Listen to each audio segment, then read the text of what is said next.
अस्सलाम वालेकुम। आज के इस लेक्चर के अंदर हम सेकंड लाइन ऑफ डिफेंस की बात करेंगे। फर्स्ट लाइन ऑफ डिफेंस हम डिस्कस कर चुके थे, जिसमें हमने देखा था कुछ फिजिकल और केमिकल बैरियर्स होते हैं जो पैथोजेंस को एंट्री नहीं देते या पैथोजेंस के अगेंस्ट काम करते हैं। सेकंड लाइन ऑफ डिफेंस में हमारे पास सेलुलर एंड मालिक्यूलर रिस्पॉन्सेज आ जाते हैं, यानी कुछ सेल्स हैं और कुछ मालिक्यूल्स हैं जो मिलकर काम करते हैं against the pathogens. First line of defence and second line of defence both are the part of innate immunity.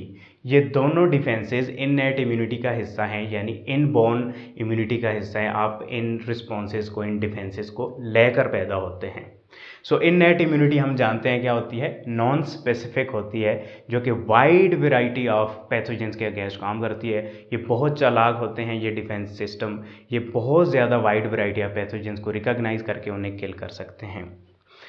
Second line of defences को फर्दर कुछ कैटेगराइज किया गया है। इसमें आपके पास स्पेशलाइज्ड वाइट ब्लड सेल्स आ जाते हैं जो कि पैथोजेंस के अगेंस्ट काम करते हैं। इसके अंदर फिर इन्फ्लामेशन रिस्पॉन्स आ जाता है, देन फीवर एक रिस्पॉन्स है सेकेंड लाइन ऑफ डिफेंस का, बुखार का आना। फिर कॉम्प्लीमेंट प्रोटीन्स होती हैं जो कि बैक्टीरिया वगैरह को किल करने में हेल्पफुल होती हैं। फिर इंटरफेरॉन मालिक्यूल्स होते हैं जो कि वायरसेस वगैरह के अगेंस्ट काम करते हैं। क्योंकि इस लेक्चर के अंदर हम इन सब चीज़ों को डिस्कस नहीं कर सकते, इसलिए हम सिर्फ और सिर्फ स्पेशलाइज्ड वाइट ब्लड सेल्स की बात करेंगे जो कि सेकेंड लाइन ऑफ डिफेंस का हिस्सा हैं और डिफरेंट पैथोजेंस के अगेंस्ट डिफरेंटली एक्ट करते हैं। और फिर इन बाकी रिस्पॉन्सेज को सेपरेट वीडियोस के अंदर हम बारी बारी डिस्कस करेंगे। स्पेशलाइज्ड वाइट ब्लड सेल्स क्या करते हैं, attack wide variety of pathogens. ये बहुत ज़्यादा wide variety of pathogens, different variety of pathogens के अगेंस्ट काम करते हैं। इसमें सबसे पहले हम बात करेंगे मोनोसाइट्स की। मोनोसाइट्स स्पेशल टाइप के वाइट ब्लड सेल्स हैं जो कि बोन मैरो में प्रेजेंट होते हैं, वहाँ पर ही सेंसिसाइज होते हैं। और इनकी क्वालिटी ये होती है कि ये डिफ्रेंशिएट होकर मैक्रोफेजेस एंड डेंड्रिटिक सेल्स बन सकते हैं। ये एक मोनोसाइट सेल है, ये डिफ्रेंशिएट होकर मैक्रोफेज बनेगा या डेंड्रिटिक सेल्स बनेगा। मैक्रोफेज बिग ईटर्स, ये बहुत बड़े सेल्स होते हैं और ये क्या करते हैं, वाइड वैरायटी ऑफ पैथोजेंस जैसे ही बॉडी के अंदर एंटर होते हैं फर्स्ट लाइन ऑफ डिफेंस को क्रॉस कर लेते हैं। First line of defence fail हो जाता है जब उन पैथोजेंस के अगेंस्ट, तो सेकंड लाइन ऑफ डिफेंस का काम है उन पैथोजेंस को किल करना, रिकॉग्नाइज करना। मैक्रोफेजेस क्या करते हैं, बहुत बड़े सेल्स हैं, ये बैक्टीरिया, वायरसेस, पैथोजेंस को ईट करना शुरू कर देते हैं। ये फैगोसाइटोसिस का प्रोसेस परफॉर्म करते हैं। क्या करते हैं, फैगोसाइटोसिस। और फैगोसाइटोसिस आपको आता भी होगा। फैगोसाइटोसिस के ज़रिए ये ईट करते हैं, यानी फैगोसाइटोसिस फूड पार्टिकल को ईट करना। बैक्टीरिया, फंजाई, वायरसेस, ये जितने भी पैथोजेंस हैं ये इनके लिए फूड होते हैं और ये उनको रिकॉग्नाइज कर लेते हैं और ये मैक्रोफेजेस सेल्स क्या करते हैं, फिर उन्हें ईट कर लेते हैं। ईट करने के बाद इनके अंदर लाइसोजाइम एंजाइम प्रेजेंट होता है जो कि उन बैक्टीरिया या पैथोजेंस को डिग्रेड करता है छोटे छोटे पीसेज में, और फिर वो छोटे छोटे पीसेज या न्यूट्रिशन के ज़रिए इस्तेमाल हो जाते हैं या एक्सोसाइटोसिस में बाहर चले जाते हैं और एक्सक्रीट आउट हो जाते हैं बॉडी से। फिर सेकंड टाइप के जो सेल्स हैं जिन्हें डेंड्रिटिक सेल्स बोलते हैं। मैक्रोफेजेस वन टाइम में 100 बैक्टीरिया ईट कर सकते हैं, खा सकते हैं, याद रखिए। ओके, सेकंड टाइप की जो डेंड्रिटिक सेल्स हैं इनका काम क्या है, ये डिफ्रेंशिएट होकर बने हैं मोनोसाइट से मोस्ट ऑफ द टाइम, वैसे खुद भी बनते हैं but most of the time monocyte से डिफ्रेंशिएट होकर बनते हैं। डेंड्रिटिक सेल इसलिए बोलते हैं, इनके डेंड्राइट्स होते हैं, आर्म से होते हैं, बाजू से होते हैं, इस तरीके से आप देख पा रहे हैं। और ये भी क्या करते हैं, फैगोसाइटोसिस का प्रोसेस करते हैं, जैसे ही रिकॉग्नाइज करते हैं किसी पैथोजन को ईट करते हैं।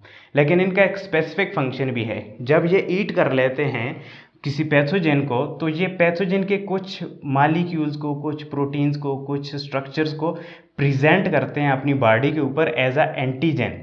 यानी ईट करने के बाद कुछ पार्टिकल्स ऑफ पैथोजेंस को अपनी बॉडी के ऊपर अटैच कर लेते हैं और वो पार्टिकल्स क्या हैं, वो एंटीजन का काम करते हैं, यानी एक फॉरेन बॉडी को प्रेजेंट करते हैं कि ये जो पार्टिकल है ये फॉरेन एजेंट का है। अब इसका फ़ायदा क्या होता है कि थर्ड लाइन ऑफ डिफेंस में हम डिस्कस करेंगे कुछ सेल्स होते हैं जिन्हें टी सेल्स बोलते हैं, वो रिस्पॉन्ड करते हैं इस एंटीजन के अगेंस्ट और आते हैं और इसका सैंपल लेकर बी सेल्स को देते हैं और बी सेल फिर एंटीबॉडीज़ बनाते हैं और एंटीबॉडीज़ प्रोटीन से मालिक्यूल होते हैं, वो क्या करते हैं वो फिर पूरी बॉडी में फैलना शुरू कर देते हैं, फिर ऐसे मालिक्यूल को रिकॉग्नाइज कर सकते हैं और फिर डेफिनेटली फिर उन्हें किल कर सकते हैं। सो डेंड्रिटिक सेल का काम क्या है, एंटीजन को प्रेजेंट करना, क्योंकि इन्होंने खाया है फॉरेन एजेंट को, अब ये बता रहे हैं बॉडी के बाकी सेल को कि ये एजेंट इंटर हो चुका है, अब इस एजेंट को जहाँ पर भी आप देखो इसे किल करना है। सो इसको क्लैरिफाई आप थर्ड लाइन ऑफ डिफेंस में इसको क्लैरिफाई किया जाएगा। Okay, so that is the function of monocyte, जो कि फर्दर दो टाइप के सेल्स में डिफ्रेंशिएट होते हैं। फिर हम चलते हैं न्यूट्रोफिल्स। अच्छा, ये मैक्रोफेजेस और डेंड्रिटिक सेल्स टिश्यूज़ में प्रेजेंट होते हैं। मोनोसाइट बोन मेरो में होते हैं, जहाँ से ये माइग्रेट करते हैं डिफ्रेंशिएट होकर मैक्रोफेजेस बनते हैं, और मैक्रोफेजेस और डेंड्रिटिक सेल फिर दोनों टाइप के सेल्स टिश्यूज़ के अंदर माइग्रेट करते हैं ताकि कोई पैथोजन आए तो उनको ईट कर सकें या खा सकें। न्यूट्रोफिल्स सेकंड टाइप के स्पेशलाइज्ड वाइट ब्लड सेल्स यहाँ पर हम डिस्कस करेंगे। ये क्या करते हैं, ये most of the time blood के अंदर सर्कुलेट करते हैं, लेकिन जब ये डेंड्रिटिक सेल और मैक्रोफेजेस कोई पैथोजन को ईट करना शुरू कर देते हैं तो ये साथ साथ सिग्नल भी सेंड करते हैं, और उस सिग्नल की वजह से न्यूट्रोफिल्स को ये सिग्नल मिलता है और ये न्यूट्रोफिल्स भी उस साइट ऑफ इन्फेक्शन की तरफ जाते हैं और वहाँ पर जाकर पैथोजेंस को ये भी इंगल्फ करते हैं, ये भी फैगोसाइटोसिस के ज़रिए उन पैथोजेंस को ईट करना शुरू कर देते हैं।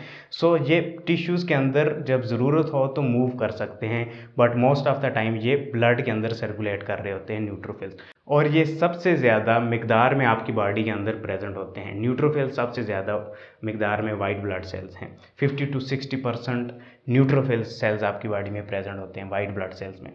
दे can eat up to 20 bacteria and then die and form pus. Neutrophils क्या हैं, 20 बैक्टीरिया एक वक्त में खा सकते हैं, और जब ये खा लेते हैं तो ये मर जाते हैं, क्योंकि इनके अंदर लाइसोजाइम एंजाइम इतना ज़्यादा नहीं होता या न्यू नहीं बन रहा होता, जिसकी वजह से ये मर जाते हैं और फिर इनकी वजह से पस भी क्रिएट होती है। तो कहीं पर ज़ख्म हुआ है आपको, वहाँ पर पस क्रिएट हो जाती है, वो एरिया वाइटिश आपको नज़र आता है। सो उसका रीज़न यही होता है कि वहाँ पर न्यूट्रोफिल्स आकर पैथोजेंस को ईट करने के बाद खुद भी मर जाते हैं, तो एक मतलब डेड सेल्स एक्यूमुलेट होना शुरू हो जाते हैं, वहाँ पर पस बन जाती है, और सम टाइम ये मैक्रोफेजेस क्या होते हैं उस पस को ईट करके ख़त्म कर देते हैं, या सम टाइम आप उस पस को दबाकर या सर्जिकली उसे निकाल दिया जाता है। Then we have natural killer cell. Third type में हम डिस्कस करेंगे नेचुरल किलर सेल। ये क्या करते हैं, किल करते हैं इन्फेक्टेड और कैंसरस सेल्स को। सो कैंसरस सेल्स को भी किल करते हैं, और इन्फेक्टेड सेल्स यानी कोई ऐसे सेल्स जिनके ऊपर वायरसेस ने अटैक कर लिया है, और वायरस आप जानते हैं सेल के अंदर रहते हैं। सो इनको जब पता चलता है कि सेल के अंदर वायरसेस हैं तो क्या करते हैं, ये उन सेल्स को किल करना शुरू कर देते हैं। कैसे किल करते हैं, ये कुछ केमिकल्स को रिलीज़ करते हैं जिन्हें परफोरेंस कहा जाता है। स्पेसिफिक टाइप के केमिकल्स होते हैं जिनका काम क्या होता है, परफोरेशन करना, पोर्स बनाना सेल मेम्ब्रेन के अंदर, जिसकी वजह से सेल जो है वो लाइस हो जाता है, रप्चर हो जाता है, टूट जाता है, और सेल टूटेगा तो डेफिनेटली उसका फंक्शन भी लॉस हो जाएगा। सो इनका काम क्या है, इन्फेक्टेड और कैंसरस सेल्स को किल करना, ताकि उस सेल की मशीनरी को वायरसेस वगैरह यूज़ ना कर सके, और डेफिनेटली वायरसेस जब उस मशीनरी को यूज़ नहीं करेंगे तो वायरस मल्टीप्लाई भी नहीं हो पाएंगे। फिर हमारे पास 4 टाइप के सेल्स में आ जाते हैं, बेसोफिल्स एंड मैस्ट सेल्स। ये दोनों सेम टाइप के सेल्स हैं। मैस्ट सेल्स क्या करते हैं, इन्फ्लेमेटरी रिस्पॉन्स देते हैं, इन्फ्लामेशन में हेल्पफुल होते हैं। इनमें से स्पेसिफिक मॉलिक्यूल हिस्टामिन रिलीज़ होता है जो कि इन्फ्लामेशन को इन्हांस करता है, स्टिमुलेट करता है, और इन्फ्लामेशन क्या है नेक्स्ट वीडियो में आपको क्लियर हो जाएगा। फिर बेसोफिल सेल्स का काम भी इन्फ्लामेशन है, और साथ साथ ये एलर्जिक रिएक्शन में भी हेल्पफुल है। कोई एलर्जन आपकी बॉडी के अंदर एंटर हो चुका है तो बेसोफिल्स उनके अगेंस्ट, उन एलर्जेंस के अगेंस्ट काम करते हैं। फिर ईओसिनोफिल्स सेल्स आ जाते हैं, 5वीं टाइप के जो सेल्स हैं। इनका काम क्या होता है, पैरासाइट वगैरह को किल करना, जैसे कि पैरासाइट में कौन कौन से आ जाते, प्रोटोजोन आ जाते हैं।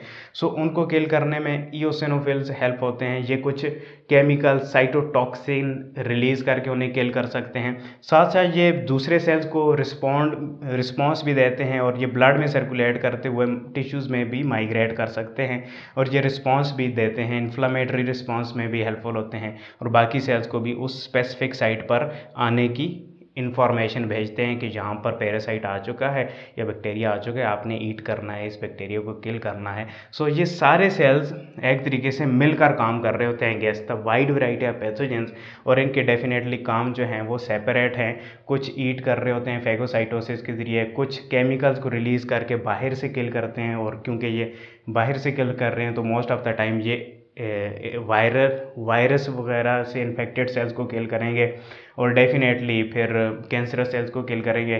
फिर एलर्जेंस भी पैथोजन हैं तो एलर्जेंस के अगेंस्ट बेसोफिल्स काम करते हैं। इन्फ्लामेटरी रिस्पांस देना है तो मैस्ट सेल्स काम करते हैं। ईओसिनोफिल्स काम क्या करते हैं, पैरासाइट वगैरह को किल करने में हेल्पफुल होते हैं।